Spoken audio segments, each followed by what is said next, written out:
स्वयंपाक हे देखील एक कलेसारखेच आहे, जी जरा संयमाने आणि काळजीने केली तर त्यातही परिपूर्णता येते।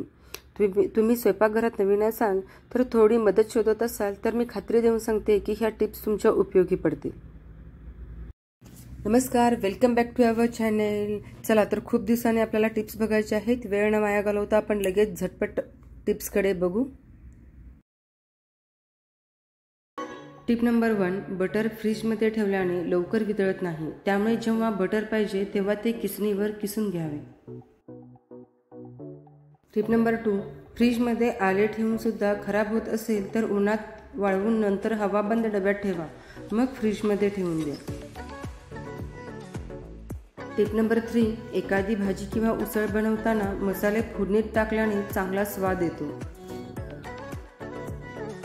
टिप नंबर 4, दिवसातून 2 काकड्या खाल्ल्याने लठ्ठपणा लवकर कमी होण्यास मदत होते।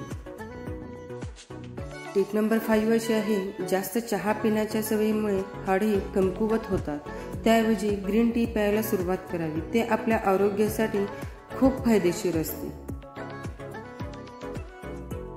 टिप नंबर 6 अशी आहे, आंबा खाल्ल्याने आपले हृदय मजबूत होते, त्वचेवर सुरकुत्या कमी होतात आणि भूक सुद्धा खूप छान लागते।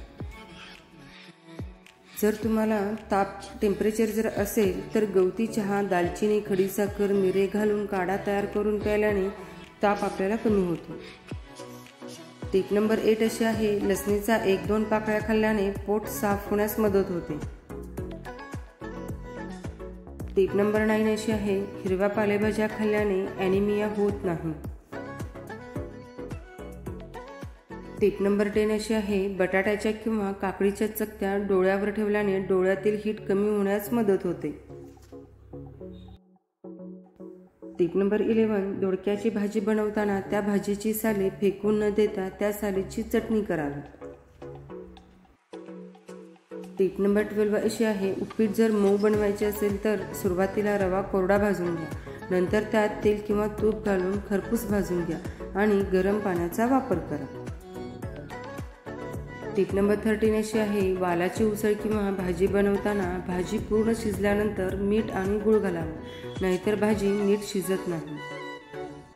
टिप नंबर 14, कांद्याची ग्रेव्ही करताना कांदा शिजायला बराच वेळ लागतो, पण कांद्यामध्ये चिमूटभर मीठ आणि हळद टाकल्याने कांदा काही वेळातच चांगला शिजला जातो। नक्की एकदा ट्राय करून बघा। टिप नंबर 15 अशी आहे, ज्वारीचे दळण आणून बरेच दिवस झाल्यास भाकरी चांगली होत नाही, अशा वेळेस कणिक मळताना त्यात शिजवलेला भात घालून कणिक मळावे, भाकरी मोडतही नाही।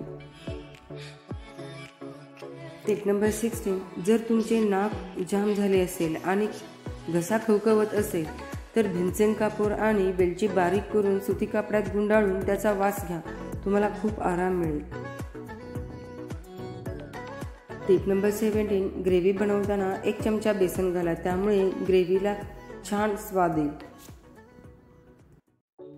टिप नंबर 18, हरभरा डाळीच्या पाण्याने 6 दिवस चेहरा धुवावा, चेहऱ्याचा रंग उजळेल।